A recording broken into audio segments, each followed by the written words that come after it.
अस्सलाम वालेकुम व्यूअर्स, मैं हूं समीना पाशा। उम्मीद है आप लोग खैरियत से होंगे। व्यूअर्स, कुछ अहम खबरें और अपडेट्स लेकर इस व्लॉग में आपके सामने हाजिर हैं। जनाब, सबसे पहले आज आपको रुदात सुनाएंगे कि इमरान खान साहब की बहनें सारा दिन इमरान खान साहब से मुलाकात के इंतज़ार में अडयाला के बाहर मौजूद रहीं, बल्कि अडयाला से काफ़ी दूर उन्हें नाके पर ही रोका रखा गया और उसके बाद रात पड़ गई, लेकिन उसके बावजूद भी वो वहाँ से जाने के लिए तैयार नहीं थी।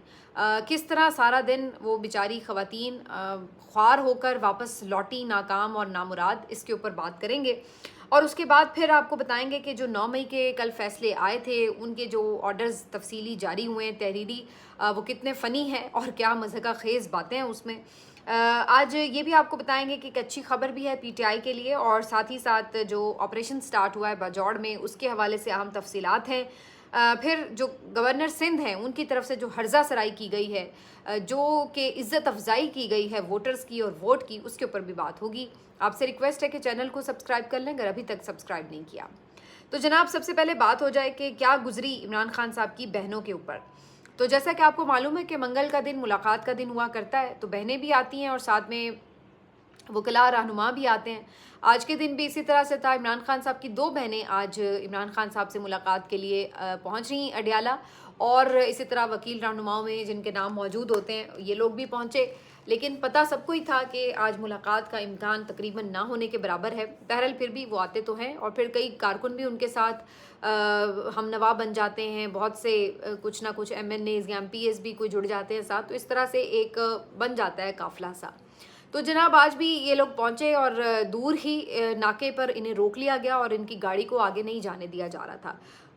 काफ़ी देर वहाँ पे इंतज़ार करती रही हलीमा खान साहिबा, लेकिन उन्हें आगे नहीं जाने दिया गया। इससे पहले भी ये मामला होता है, लेकिन उससे पहले ये हो रहा था कि गोरखपुर नाके पे रोका जाता था, जहाँ से अडयाला जेल का जो फासला है वो तकरीबन 1 से 1.5 किलोमीटर है, और वो फिर पैदल मार्च करके वहाँ पर चली जाती है। लेकिन अब उससे भी पीछे दूर दूर नाकों पर रोका जाता है, और वहाँ से पैदल अडयाला तक जाना खासा नामुमकिन सा या मुश्किल सा ही है, क्योंकि वो फासला काफ़ी है। तो आज उनके साथ कुछ इसी किस्म का मामला था। बहरहाल उन्होंने कहा कि वो हर सूरत जाएंगी, उनके पास कोर्ट ऑर्डर्स भी हैं, उनका मुलाकात का हक भी हासिल है। लेकिन पुलिस वाले बहस मुबाहिसा करते रहे, कभी एक तरफ कभी दूसरी तरफ, कभी उन्हें उठा दिया कभी बिठा दिया, तो ये सिलसिला चलता रहा और इस दौरान वक्त गुजरता रहा। शाम पड़ी तो पुलिस वालों ने उन्हें कहा कि आप यहाँ से चले जाइए, और जो सड़क है वो ब्लॉक हुई हुई है, तो इसको भी हमें खोलना है। तो इस पर भी उन्होंने कहा कि सड़क तो आप लोगों ने ब्लॉक कर रखी है, हम तो यहाँ से सिर्फ गुजर जाएंगे, आगे अडयाला की तरफ चले जाएंगे। आपने यहाँ पे वो लगा के मुख्तलिफ रुकावटें, तो रोड तो आपने ब्लॉक किया हुआ है। बहरहाल ये लोग भी यहाँ मौजूद रहे, और उसके साथ साथ जो पुलिस वाले हैं वो भी वहीं पर मौजूद रहे, और आगे उन्हें जाने की इजाज़त नहीं दी जा रही थी। इसी तरह से करते करते रात पड़ गई, और रात गए सूरत हाल यहाँ तक पहुँच गई कि फिर खदशा था कि अब पुलिस की तरफ से कोई क्रैकडाउन शुरू कर दिया जाएगा। और फिर इन्होंने ऐसा ही किया जैसा कुछ अर्सा पहले भी हम देख रहे थे पैटर्न, कि अचानक से पुलिस वालों ने वहाँ पर जो मौजूद कारकुन थे उनको गिरफ्तार करना शुरू कर दिया। मेरे ख्याल है कोई 11 के करीब कारकुन इन्होंने पकड़कर कैदी वैन में डाल दिए। इसी तरह से कुछ पुलिस वाले अलीमा खान साहिबा, नौरीन खान साहिबा के पास भी पहुंचे, और उन्होंने पुलिस डाले में बिठा दिया। उसके बाद उनको लेकर वो आगे चल पड़े। उसी वक्त मुझे अंदाज़ा हो गया था कि जैसे पहले इन्होंने किया था कि ये किसी आगे मकाम पर जाकर उन्हें उतार देंगे, तो कुछ ऐसी ही सूरत हाल होगी, और ऐसा ही हुआ।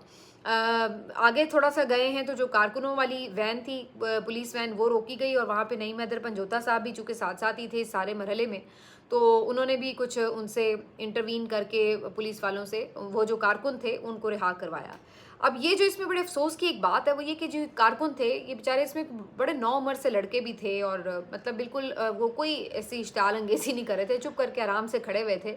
लेकिन वहाँ पर जब इन्हें गिरफ़्तार किया गया पुलिस वालों की तरफ से, तो बाकायदा तशद्दुद करते हुए, मारते हुए इन्हें पुलिस में वैन्स में घसीटते हुए डाला गया। तो ये अब एक पैटर्न बन चुका है। पंजाब पुलिस जो है वो एक वहशियाना तशद्दुद की आदी हो चुकी है, और कोई कुछ जुर्म कर रहा है नहीं कर रहा, आराम से खड़ा है। अब उनको पता है पुलिस वालों को कि उनके पीछे इस वक्त एक ऐसी फोर्स है कि उनसे कोई पूछगछ तो कर ही नहीं रहा कि भाई आप ये ज़्यादती क्यों कर रहे हैं। आप अगर किसी को गिरफ्तार भी कर रहे हैं तो आप तरीके से गिरफ्तार कर सकते हैं। मारपीट का इख्तियार तो इन्हें किसी ने नहीं दिया, लेकिन ये ना सिर्फ मारपीट करते हैं, गालम गलोच करते हैं, बदतमीज़ी करते हैं, बहुत ही वहशियाना तरीके से ये पेश भी आते हैं, और एक एक वैन में कितने कितने लोगों को ये ठूंस लेते हैं। तो ये गैर इंसानी किस्म का सलूक करते हैं। और वजह वही है कि जब आपको ये खौफ ना रहे कि आपको कोई पूछने वाला है, बल्कि इस तरह की फस्तायत पर उल्टा आपको इनाम व इकराम से नवाजा जाए, आपकी प्रमोशंस हों, आपको शाबाश मिले, तो फिर ऐसे में तो आप बढ़ चढ़ कर ये गैर इंसानी सलूक करते हैं। और यही हाल इस वक्त पंजाब पुलिस का हो चुका है। बहरहाल मर्द पुलिस एहलकारों ने ही इमरान खान साहब की बहनों को भी गिरफ्तार किया और फिर आगे ले जाकर चक्री के मकाम पर उन्होंने इन बहनों को भी रिहा कर दिया, उन्हें पुलिस वैन से उतार दिया। और जो पीछे बाकी जो लोग थे मुख्तलिफ गाड़ियों में ज़ाहिर है वो फॉलो कर रहे थे, वो भी वहाँ पहुँच चुके थे। उसमें बहुत से PTI के लोग थे, नईम हैदर पंजोता साहब भी थे, 1-2 MNAs भी थे, 1-2 MPs भी थे, सिमाबिया ताहिर साहिबा भी थी, खदीजा शाह साहिबा भी थी, और बाद में फिर मेरे ख्याल है सलमान अकरम राजा साहब भी पहुंच गए वहीं पे चक्री पर। और इस तरह से फिर वो सब लोग वहाँ पे आए और उन्होंने आगे से इनको रेस्क्यू भी किया और फिर आगे लाहौर भी रवाना किया। इस मौके पर उन्होंने मुख्तसर सी गुफ्तगू भी की और यही बात रिपीट की कि जब हमारा ये हक़ है कि हम अपने भाई से मिलें तो फिर ये हमें क्यों रोकते हैं। और उन्होंने वाज़ेह कहा कि हमारे वारंट निकले हुए हैं, आप हमें गिरफ्तार कर लें, बेशक जेल में डाल दें, हमें तो मौत का भी खौफ नहीं है, तो जेल जाने का क्या खौफ होगा। तो अगर आप ये समझते हैं कि आप हमें मिलने नहीं देंगे, रात गए हमें वीरानों में छोड़ के चले जाएंगे तो हम इन तमाम चीज़ों से खौफजदा हो जाएंगे या घबरा जाएंगे और दोबारा मिलने नहीं आएंगे, तो ये आपकी भूल है। हमने तो इमरान खान की रिहाई के लिए पूरी जद्दोजहद भी करनी है, चाहे हमें कितनी मुश्किलात ही क्यों ना झेलनी पड़े। तो हमें इसकी कोई परवाह नहीं कि आप हमारे साथ क्या करते हैं। तो लिहाजा अगर आप ये सब कुछ इसलिए कर रहे हैं कि हम डिस्करेज हो जाएं तो वो तो नहीं हम होंगे। ये वाज़ेह ऐलान था अलीमा खान साहिबा का। और दूसरी तरफ सलमान अकरम राजा साहब भी मौजूद थे, उन्होंने भी अपनी जो उनका तरीक़ाकार है उसके मुताबिक इसको फस्तायत करार दिया और कहा कि कोई मुल्क में इस वक्त आइन और क़ानून एग्जिस्ट ही नहीं कर रहा, किसी तौर भी कोई इसको डिफेंड ही नहीं कर सकता आके। कोई हुकूमती वज़ीर हो, चाहे कोई पुलिस का ओहदेदार हो, कोई आके डिफेंड नहीं कर सकता कि आखिर किस कानून के तहत आप फैमिली को कैदी से मिलने नहीं दे रहे। और मैं हैरान होती हूँ, मैंने पिछली दफ़ा भी ये बात उठाई थी कि इतने वज़रा वगैरह पहुँचते हैं, मुख्तलिफ टॉक शोज़ में जाते हैं, ये एंकर्स उनसे ये सवाल ही नहीं करते कि भाई आप बताएं तो सही कि आप की हुकूमत क्यों इमरान खान साहब से मिलने नहीं दे रही। भाई फैमिली की मुलाकात का देना ना, तो आप क्यों उनसे फैमिली को मिलने नहीं दे रहे। इतना सादा सा सवाल कोई पूछता ही नहीं है वज़रा से, कम अज़ कम उनको शर्मिंदा तो करें थोड़ा सा। ये तो ये भी मिसाल नहीं दे सकेंगे कि जी 2018 में तो बहनें आके मिलने के लिए बाहर नहीं खड़ी होती थी। तो बहुत सी ऐसी चीज़ें अब ऐसी आ गई हैं मिसालें जो कि कम अज़ कम बेशरम लोग जो फ़ौरन मिसालें निकाल के ले आते हैं कि जनाब उस वक्त ये हुआ था, उस वक्त ये हुआ था, तो कम अज़ कम वो बहुत सारी मिसालों में ये तो नहीं कह सकेंगे कि हाँ जी इस तरह भी हुआ था और उस तरह भी हुआ था। तो ये इस वक्त की सूरत हाल है। बहरहाल बहनें वापस लाहौर रवाना हो गई और सारा दिन आपने बूढ़ी औरतों को सड़कों पे ख्वार किया, खड़े रखा गर्मी में, हब्स में। उनका एक आईनी हक़ था, वो कोई गलत काम के लिए मुतालबा नहीं कर रही थी, वो अपने भाई से मुलाकात के लिए आई हैं जो उनका हक़ है, और इसके बावजूद भी आप उनको सारा टाइम ख्वार कर गए हैं। तो ये आपकी कमज़ोरी ज़ाहिर करता है, ये बताता है कि आप खौफज़दा हैं, आपको ये खौफ है, इमरान खान के लफ्ज़ों का खौफ है। पहले तो आपको तस्वीर का, आवाज़ का खौफ था, तो आपने उसको ओझल कर दिया लोगों की नज़रों से। लेकिन पता तो ये चलता है कि आपको तो उसके तसव्वुर से भी खौफ आता है, आपको तो उसके पैगाम से भी खौफ आता है, और वो भी पैगाम जो उसका बराह रास्त पैगाम नहीं है बल्कि बिलवास्ता तरीके से बाहर आवाम तक पहुँचता है, लेकिन आपको उससे भी खौफ आता है। इस कदर आप बुज़दिल लोग हैं, इस कदर आप कमज़र्फ़ लोग हैं कि आप किसी शख्स के पैगाम की, बिलवास्ता पैगाम की भी ताब नहीं ला सकते।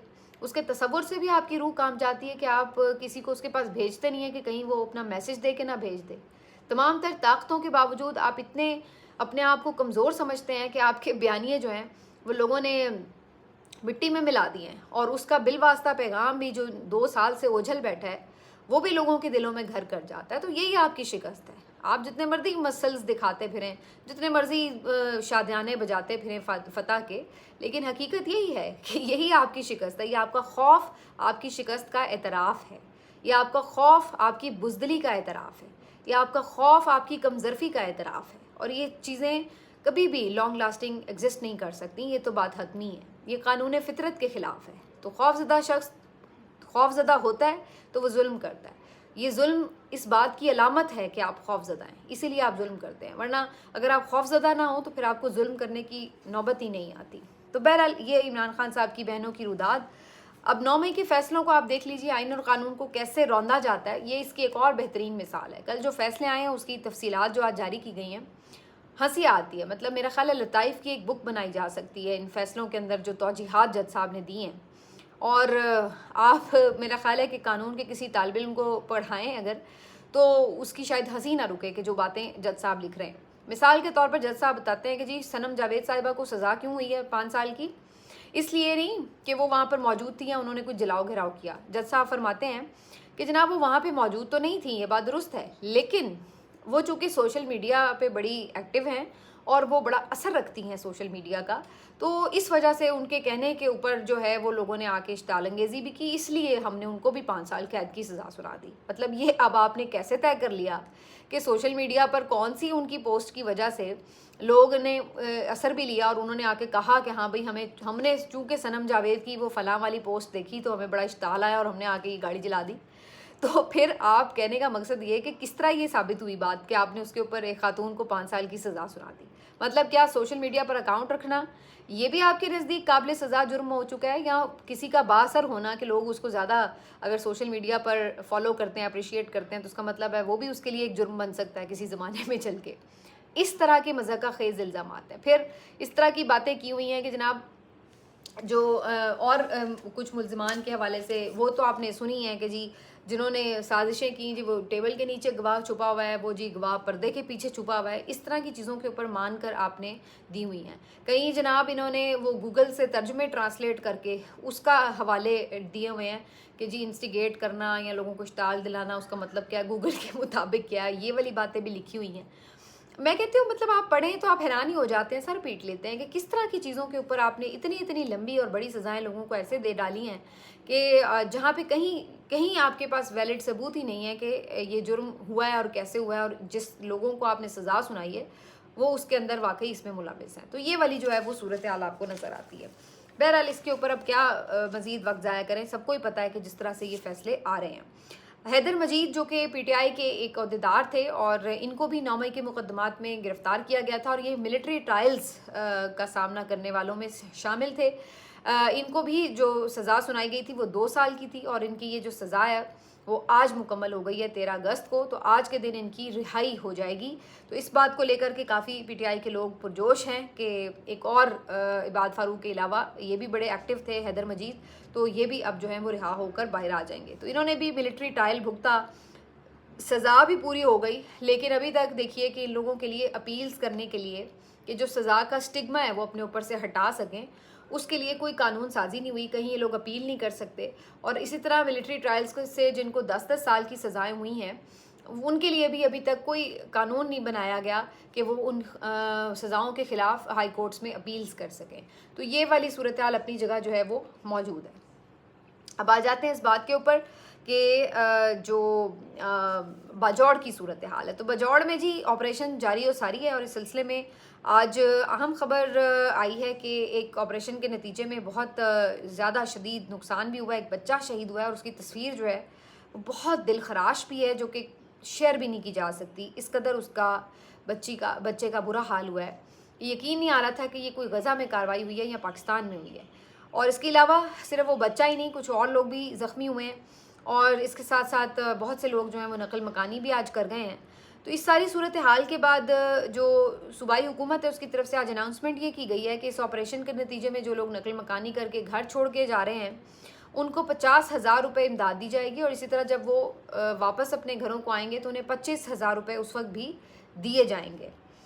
अच्छा, इस सारी सिचुएशन में पहली बात तो ये कि जब आप ये एतराफ़ कर रहे हैं कि जो लोग जा रहे हैं, जो आ रहे हैं, हम उनकी मदद कर रहे हैं ऑपरेशन के बाद ये वो, तो इसका मतलब पहले तो आप ये एक्सेप्ट कर रहे हैं कि नंबर 1 ऑपरेशन हो रहा है, नंबर 2 ये कि इसका मतलब है सूबाई हुकूमत इस पे ऑन बोर्ड है, इसीलिए वो इस ऑपरेशन को फैसिलिटेट करने के लिए ये सारे इकदाम भी उठा रही है।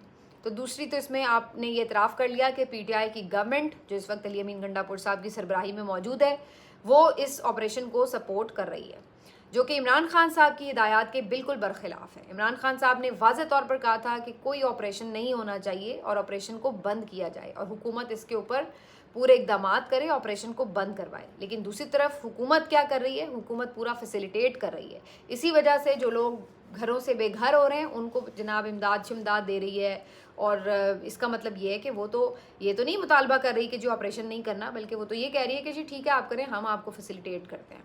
तो ये तो एक चीज़ जो है वो ऑन रिकॉर्ड अब आ चुकी है। आज मुराद सईद साहब ने भी इस हवाले से ट्वीट किया है, उन्होंने पुरानी कहानी सारी रिपीट की है कि जी हमने उस वक्त ये कहा था और अब वही सिचुएशन जो है वो हो रही है उनका ये कहना है कि ये मामला सिर्फ बाजौड़ तक नहीं रुकेगा। आज बाजौड़ की बारी है, फिर मोमन की बारी है और उसके बाद फिर मालाकंड तक भी आएंगे। और ये वो इलाके थे जहाँ से हमने सबको धकेल दिया था और अमन कायम किया था, लेकिन यहाँ पर दोबारा से हमें ये ऑपरेशंस मुसल्लत करके बदअमनी की तरफ जानबूझकर एक साजिश के तहत धकेला गया है। तो वो तो इसमें अभी भी ये बात कर रहे हैं कि जो हमने एक प्लान बनाया जरगों के तहत, उस पर हम अमल दरामद करेंगे, लेकिन मुझे नहीं नज़र आता कि वो आप इस तरह हवाई बातें करके किस तरह से उसको, जो लोग ग्राउंड पर मौजूद हैं वो आके कुछ कर भी सकते हैं या नहीं भी कर सकते, वो तो उनकी एफर्ट्स को अलग से एवेलुएट किया जा सकता है।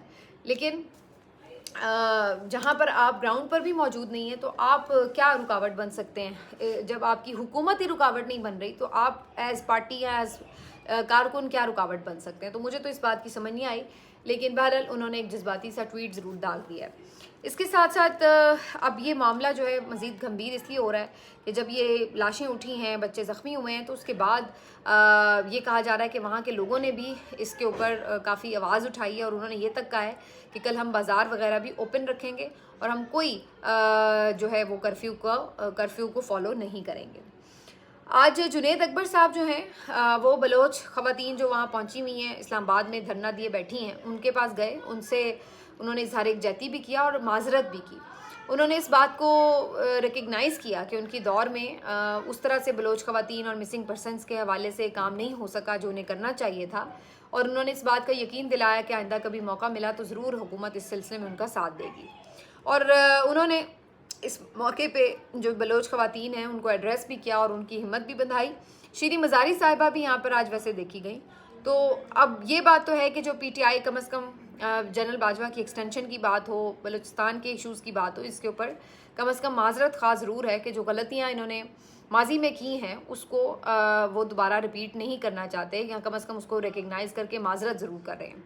लेकिन ये एक अजब मामला है कि बहुत से ऐसे मामलात पर जहाँ पर हमें जैसे मैंने अभी बात की पख्तूनख्वा में ऑपरेशन के हवाले से, तो इस तरह की चीज़ों पर अगर आपने वही काम करने हैं जो कि आप पहले भी इस्टेब्लिशमेंट के साथ मिलकर कर रहे हैं और अवाम की मंशा और मर्ज़ी के ख़िलाफ़ जाकर कर रहे हैं, तो फिर उस सूरत में आप कल फिर इन पे भी क्या माजरत ख़्वाह होंगे, फिर आप इन पे भी माफ़िया मांग रहे होंगे कि नहीं जी उस वक्त ये था।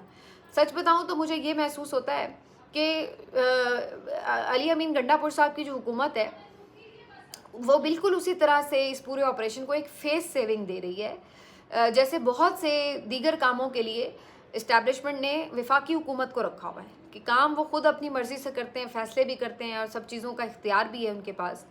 और उसके आगे जो फेस होता है वो सिर्फ पॉलिटिकल गवर्नमेंट का होता है, वो आके बस बिला वजह सिर्फ डिफेंड करने के लिए रखे होते हैं, जवाब देने के लिए रखे होते हैं, वरना ताकत उनके पास नहीं। इसी तरह की सिचुएशन अली अमीन गंडापुर की भी है कि जहाँ पर ऐसा लग रहा है कि उन्होंने सिर्फ ऑपरेशन को कवर करने के लिए, उसका फेस सेविंग देने के लिए जो है उस मामले को, उस पर एक पॉलिटिकल आप कह लें कि सियासी क़यादत का चेहरा है। कभी वो जरगों में उलझा देते हैं कि हाँ जी हम जरगे कर रहे हैं, कभी वो इमदादों में उलझा देते हैं कि हाँ देखें जो भी नुकसानात हो रहे हैं हम पैसे दे रहे हैं लोगों को, लेकिन दूसरी तरफ वो इस तमाम चीज़ के फैसिलिटेटर भी हैं। तो मुझे इसमें अब ज़्यादा कोई फ़र्क नज़र नहीं आता।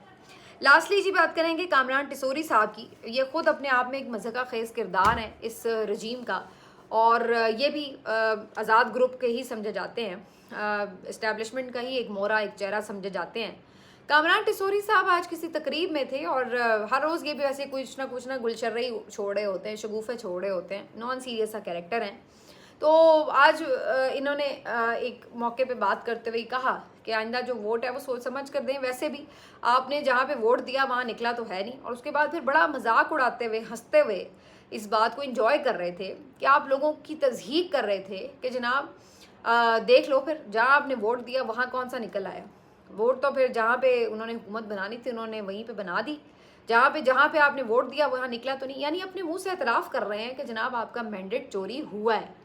अच्छा, ये एक तरह से लोग आज इस पे बड़ा बोल रहे थे। मैं तो कह रही थी कि ये औकात दिखा रहे हैं आवाम को, आपको भी औकात दिखा रहे हैं और आपके वोट की ताकत को भी औकात दिखा रहे हैं कि आप जो समझते हैं कि जी आप वोट से कोई तब्दीली ला सकते हैं, तो आपके वोट की औकात तो ये है, उसकी हैसियत और उसकी वक़्त तो ये है कि आपने जिसको वोट डाला वो निकला नहीं। और मज़े की बात यह कि अब इन लोगों में इतनी दीदा दलेरी आ चुकी है, ऐसी इनकी आँख में हया मर चुकी है कि पहले लोग ऐसे काम करते थे तो कम अज़ कम मानते नहीं थे या कुछ कवर्ड तरीक़ों से बात होती थी।